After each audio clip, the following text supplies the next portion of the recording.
Hey guys, ఇప్పుడు మనం discuss చేస్తున్న టాపిక్ చాలా ఇంపార్టెంట్. మీరు జనరల్గా ఇంటర్వ్యూస్కి వెళ్ళినప్పుడు గమనించే ఉంటారు, అక్కడ ఇంటర్వ్యూవర్ అడుగుతారు ఒక పెన్ను తీసుకొని సెల్ మీ దిస్ పెన్ అని. సో మీరు చెప్పాల్సింది ఏంటి అంటే, do I have to sell pens? No. మీరు వెళ్తున్న ఇంటర్వ్యూ ఏంటి? ఫర్ ఎగ్జాంపుల్, మీరు మొబైల్స్ ఇంటర్వ్యూకి వెళ్తున్నారా, మెడికల్ ఇంటర్వ్యూకి వెళ్తున్నారా, టీవీ ఇంటర్వ్యూకి వెళ్తున్నారా, వాట్ ఎవర్ ఇట్ ఈస్, మీరు అతనికి కౌంటర్ అటాక్ ఇవ్వాలి, ఇంప్రెసివ్ ఆన్సర్ ఇవ్వాలి అంటే చేయాల్సింది ఒక్కటే. మీరు వెళ్తున్న ఇంటర్వ్యూ దేని గురించి, ఆ ప్రోడక్ట్ తెలుసుకోండి. ఇంటర్వ్యూకి వెళ్ళే ముందు ఫర్ ఎగ్జాంపుల్ ఒక కంపెనీ ఉంది, లైక్ ఏదో ఒక మొబైల్ కంపెనీ ఉంది, ఆ మొబైల్స్ ప్రమోటర్ జాబ్ కోసం మీరు వెళ్తున్నారు.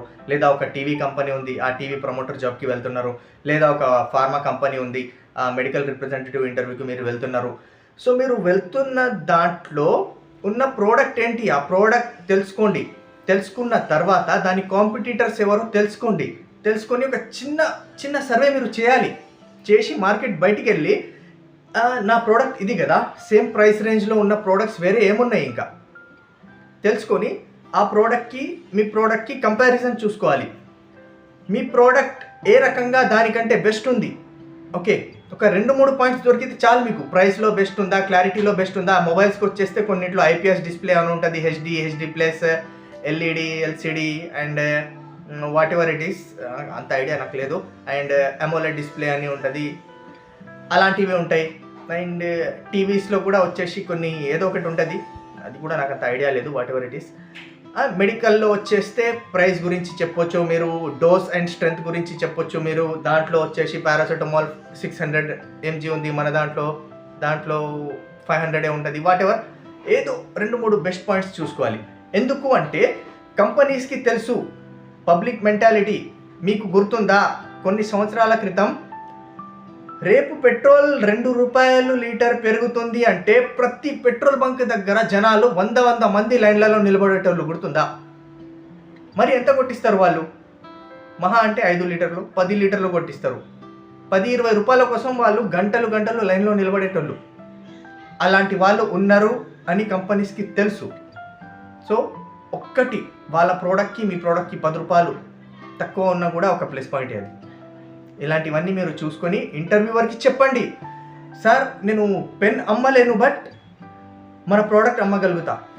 నేను కొంచెం సర్వే చేశాను మార్కెట్లో అక్కడికి రావడానికి ముందు, మన ప్రోడక్ట్ ఈ ప్రోడక్ట్ కంటే ఈ రకంగా బెస్ట్ ఉంది, ఈ పాయింట్స్ చెప్పి నేను మన ప్రోడక్ట్ని సెల్ చేయగలను అని చెప్పండి. That's it, deal close. కస్టమర్కి ఏం కావాలి అని తెలుసుకోవాలి ఫస్ట్. ఫర్ ఎగ్జాంపుల్, మొబైల్ అమ్ముతున్నావు నువ్వు, కస్టమర్ని అడగాలి నువ్వు, మీకు మంచి కెమెరా ఉన్న మొబైల్ కావాలా, లేక గేమింగ్ కోసం మంచి ప్రాసెసర్ ఉన్న మొబైల్ కావాలా అని చెప్పేసి. అతను గేమింగ్ కోసం మొబైల్ చూస్తున్నాడు, నువ్వు వచ్చేసి దీంట్లో కెమెరా బాగుంది సార్ చూడండి, దీంట్లో మెమరీ ఇంత ఉంది 1GB, వై అది అవ్వదు. ఫర్ ఎగ్జాంపుల్, ఒక పేషెంట్ వచ్చాడు, అతనికి నొప్పులు ఉన్నాయి, బాడీ పెయిన్స్ ఉన్నాయి, నువ్వు అతనికి వచ్చేసి వేరే ట్యాబ్లెట్ ఏదో ఒకటి ఇచ్చేసినావు అనుకుందాం, కాఫ్ అయింది, కాఫ్ ట్యాబ్లెట్ ఇచ్చేసినావు, అది ఎక్కడి వరకు కరెక్ట్ అవుతుంది? So know the customers need.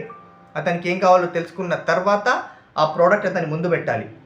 అలాగే ఇంటర్వ్యూవర్స్కి కూడా చెప్పాలి, మనం వచ్చిన ఇంటర్వ్యూ ఏంది, నువ్వు ముందు పెన్ను పెడుతున్నావు ఏంది అని చెప్పేసి చెప్పొచ్చు, నో ప్రాబ్లం.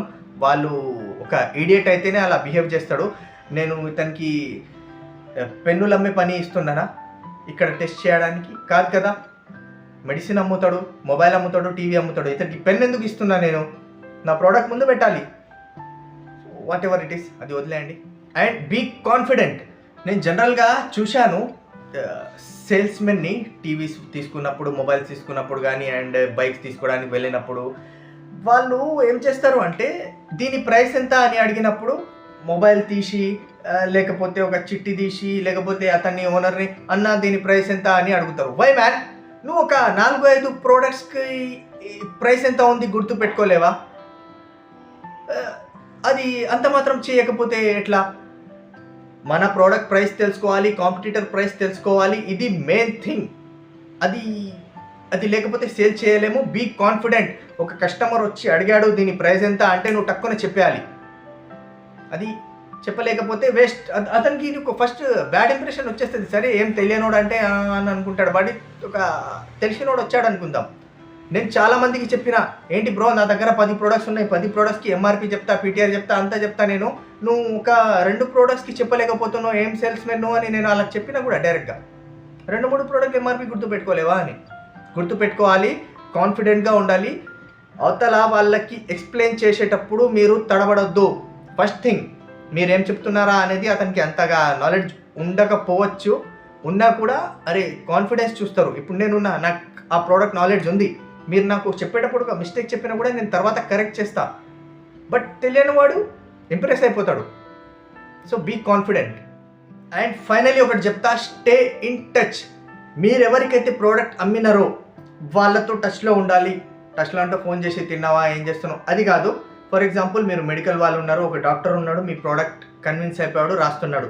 అతనికి అప్పుడప్పుడు వెళ్ళి రాస్తున్నారు కదా, please to continue, thank you అని చెప్పేసి అతనికి మీరు ఉన్నారు అన్నట్టు గుర్తు చేయాలి. ఎందుకంటే బ్రదర్, ఎంతమంది వస్తుంటారు డైలీ, వేరే వాళ్ళు వచ్చి కన్విన్స్ చేశారు అంటే సరే అతను రావట్లేడు కదా, బలిసిందేమో ఇతనికి రాద్దాం, ఇతను వస్తున్నాడు కదా అని చెప్పేసి ఇతనికి రాయడం మొదలు పెడతాడు, నీ సేల్ పడిపోద్ది.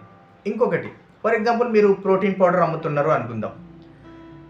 ఒక కస్టమర్ మీ ప్రోటీన్ పౌడర్ తీసుకున్నాడు, అది యూజ్ చేస్తున్నాడు, అది దగ్గర పడ్డది, నువ్వు టచ్లో లేవు అనుకుంటే మార్కెటింగ్ ఎలా ఉంది ఇంటర్నెట్లో, మీరు ఒక్కసారి ఫర్ ఎగ్జాంపుల్ ప్రోటీన్ పౌడర్ గురించి సెర్చ్ చేస్తే 4-5 రోజుల దాకా మీకు అన్ని చోట్ల అదే కనిపిస్తుంది. యూట్యూబ్లో కనిపిస్తుంది, ఇన్స్టాలో కనిపిస్తుంది, ప్రతి చోట అదే, ఫేస్బుక్లో అన్ని చోట్ల అదే కనిపిస్తుంది. అలాంటి ఆల్గరిథమ్స్ ఉన్నాయి. సో అతను ఏమనుకుంటాడు, ఇది ట్రై చేశాను కదా, ఇంకొకటి ట్రై చేస్తా, ఇంకా మంచి రిజల్ట్ వస్తుందేమో, అది ఎలా వస్తుంది అనేది తెలియదు, బట్ ఇంకా మంచి రిజల్ట్ వస్తుందేమో. అలాంటి డిస్టర్బెన్సెస్ లేకుండా మీరు వాళ్ళతో టచ్లో ఉండాలి. అది అయిపోయిన తర్వాత కూడా మళ్ళీ మీ ప్రోడక్టే కొనేలాగా మీరు అతన్ని టచ్లో పెట్టుకోవాలి. Okay, that's it. మీరు పెన్నులు అమ్మాల్సిన అవసరం లేదు. మీ ప్రోడక్ట్ ఏంటో తెలుసుకోండి, అదే అమ్మండి. అండ్ సేల్స్ నేర్చుకున్న వాళ్ళకి ప్రపంచంలో ఎక్కడికి వెళ్ళినా సాటి లేదు. Be the best. Thank you.